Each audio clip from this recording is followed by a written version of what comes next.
नमस्कार प्रिय दर्शकों, बहुत साधारण सी बात है कि यदि आपने ये कार्यक्रम देखना प्रारंभ किया है तो आप एक वृश्चिक राशि के जातक हैं और आज का ये कार्यक्रम आपके लिए बहुत ही महत्वपूर्ण होने जा रहा है, क्योंकि आज हम चर्चा करने जा रहे हैं उन दो मुख्य बिंदुओं पर जो आपके लिए बहुत ही विशेष है।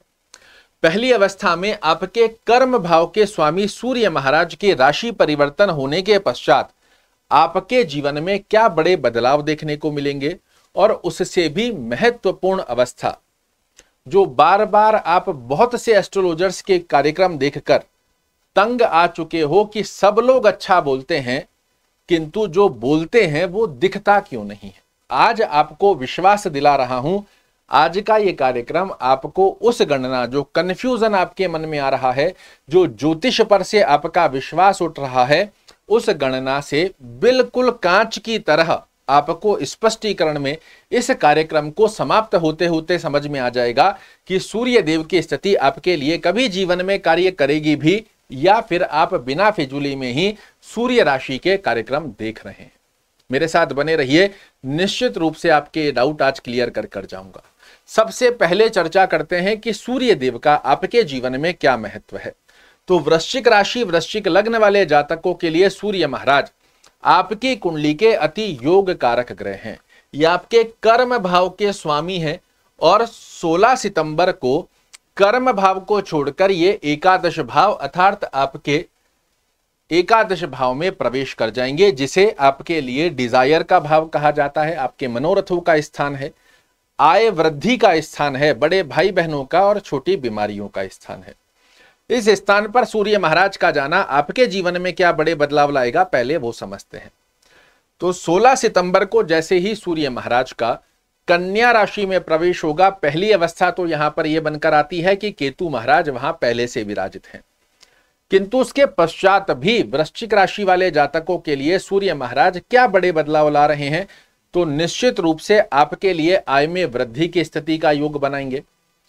आपकी विशेष मनोकामना जो पिछले समय में बहुत प्रयास करने के पश्चात भी आपके पक्ष में नहीं बनकर आ पाई, उस स्थिति को आपके पक्ष में लाकर खड़ा करते हैं। बड़े भाई बहनों से संबंधों की स्थिति में आपको मधुरता का योग बनाकर देने की बाध्यता सूर्य महाराज अपने हाथ में ले रहे हैं।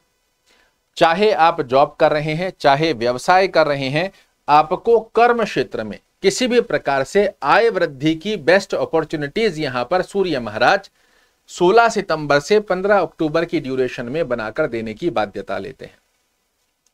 जब सूर्य देव इस स्थान पर विराजित होंगे तो यहां से सप्तम दृष्टि देंगे आपकी कुंडली के पंचम भाव पर, और पंचम भाव पर सूर्य महाराज की दृष्टि बहुत शुद्धिकरण में आपके लिए लाभ बनाती है। ये किस प्रकार के लाभ देती है, तो आपके लिए आकस्मिक लाभ की गतिविधियों को आपके पक्ष में लाएगी। किसी भी प्रकार का बेनिफिट, चाहे वो शेयर मार्केट में हो, चाहे किसी अन्यत्र प्रकार से आपके जीवन में एकदम से कोई बड़ा लाभ प्राप्त हो, इस प्रकार का योग आपके लिए प्राप्त होगा। विद्यार्थियों को कंपटीशन में सफलता का योग बनाकर देते हैं। अपनी बुद्धिमता और चातुर्यमता के दम पर आप जीवन में कुछ ऐसा कार्य इस एक महीने की ड्यूरेशन में करो जो आपको समाज में, परिवार में, कुटुंब में, कर्म क्षेत्र में यश, मान और प्रतिष्ठा दिलाए। यदि आप वृश्चिक राशि के एक माता पिता हैं, अपनी संतान के करियर से, विद्या से, उनकी एक्टिविटीज से संबंधित किसी भी प्रकार से चिंताग्रस्त अवस्था में बने हुए हैं, ये एक महीना आपकी इस चिंता को समाप्त करने वाला होगा। पेट से संबंधित एसिडिटी, गैस्ट्रिक, डाइजेशन प्रॉब्लम, इनकी स्थिति यदि आपको प्रभावित कर रही है, इससे आपको अच्छी निजात मिलेगी। मेमोरी की शार्पनेस की स्थिति में भी एक्टिवेशन होते हुए आप देख पाओगे। किंतु जैसा कि मैंने कहा कि आपके लिए सूर्य महाराज के साथ साथ में ही कन्या राशि में वर्तमान समय में केतु महाराज भी विराजित हैं।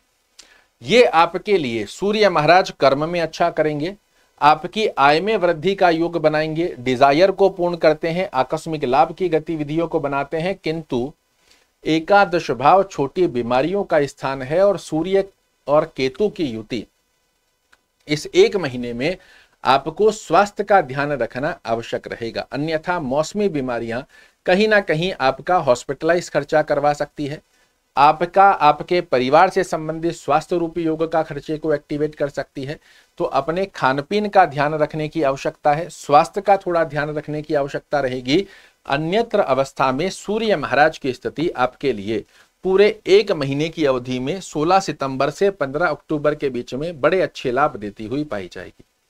अब ये तो हुई वो गणना जो आपके सूर्य महाराज के आधार पर लगभग सभी लोग आपको बोलते हुए पाए जाएंगे।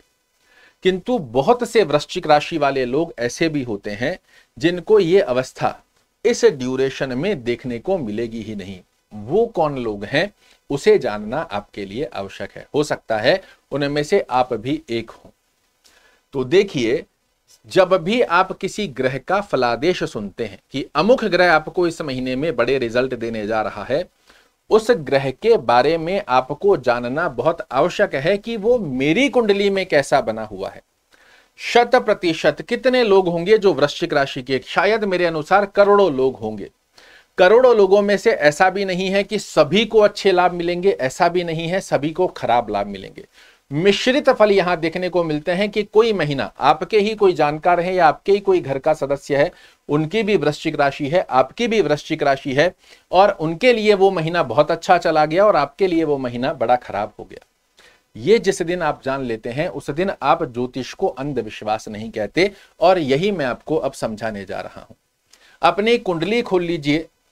कुंडली यदि आपके पास हार्ड कॉपी है बहुत बढ़िया है, अन्यथा गूगल प्ले स्टोर के ऊपर बहुत से ऐसे ऐप हैं जिन पर कुंडली तुरंत रूप से बन जाती है।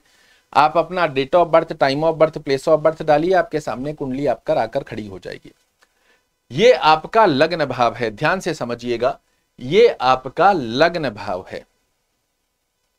इस स्थान से यदि सूर्य महाराज 6वें घर में, कौन सा घर है? 1 2 3 4 5 6, 6वां घर ये हो गया, 8वां घर ये 7वां हो गया, ये 8वां घर हो गया, और ये हो गया 12वां घर। आपकी कुंडली में आपके लग्न स्थान से 6वें घर में, 8वें घर में या 12वें घर में सूर्य महाराज विराजित हैं। अब बहुत से महानुभाव आपको यह भी कहेंगे यदि इस स्थान पर हैं तो सूर्य तो आपकी कुंडली में उच्च के हैं, बड़े अच्छे लाभ निकल कर आएंगे। किंतु लाखों लोग, जिन लोगों की कुंडली में उच्च के होकर भी सूर्य महाराज षष्ठम भाव में बने हुए हैं, अगर आप में से भी कोई है तो कमेंट में लिखिएगा। जब भी सूर्य का राशि परिवर्तन होगा, सूर्य की दशा का योग आएगा, ये आपको परेशान ही करती हुई पाई जाएगी। लग्न से 6वें, 8वें, 12वें घर में यदि सूर्य महाराज विराजित हैं, या एक बार मान लेते हैं आपका लग्न यहां पर वृश्चिक नहीं है, वृश्चिक राशि है, लग्न कोई और है, उस स्थिति के आधार पर 6वें, 8वें, 12वें घर में सूर्य महाराज हैं, और जहां कुंडली में 7 नंबर लिखा हुआ है, ये वाला 7 नंबर अगर कुंडली में किसी अन्यत्र स्थान पर आपके लिखा हुआ है और उस स्थान पर सूर्य महाराज विराजित हैं, ये बाध्य हो जाएंगे आपको शुभ फल देने को नहीं, अशुभ फल देने को। क्योंकि नीचस्थ अवस्था में और 6-8-12 में इनके लिए शुभत्व अवस्था को कोई भी ग्रह खो देता है। सूर्य महाराज की स्थिति ही क्यों ना हो, उसे खोया हुआ पाया जाता है, और जब जब इनकी दशा अंतरदशा का योग आएगा ये आपके लिए परेशानी क्रिएट करते हैं। अब सुनते आप ये हैं कि आपके लिए बड़े अच्छे लाभ निकल कर आएंगे, जब अच्छे लाभ बोले जाते हैं वहां आपको परेशानी का सामना करना पड़ता है, तो फिर आपके मन में क्या आता है? ज्योतिष गलत है। ज्योतिष गलत नहीं है, आपको ये जानना आवश्यक है कि आपकी कुंडली के अंदर जिस ग्रह का फलादेश आप सुन रहे हैं उनकी प्लेसमेंट कैसी है। एक बार चेक कीजिए, 6-8-12 में या नीचस्थ अवस्था में सूर्य है, ये आपको कभी अच्छे लाभ नहीं दे पाएंगे। किंतु उसी अवस्था के विपरीत स्थिति में इन 4 स्थानों को छोड़कर सूर्य महाराज जहां कहीं आपकी कुंडली में विराजित हैं, एक अच्छे भाव में विराजित होने के साथ डिग्री वाइज बलवान होकर बैठे हैं। ये एक एक अवस्था जो मैंने कही है, ये 16 सितंबर से 15 अक्टूबर के बीच में आपको अवश्य रूप से देखने को मिलेगी।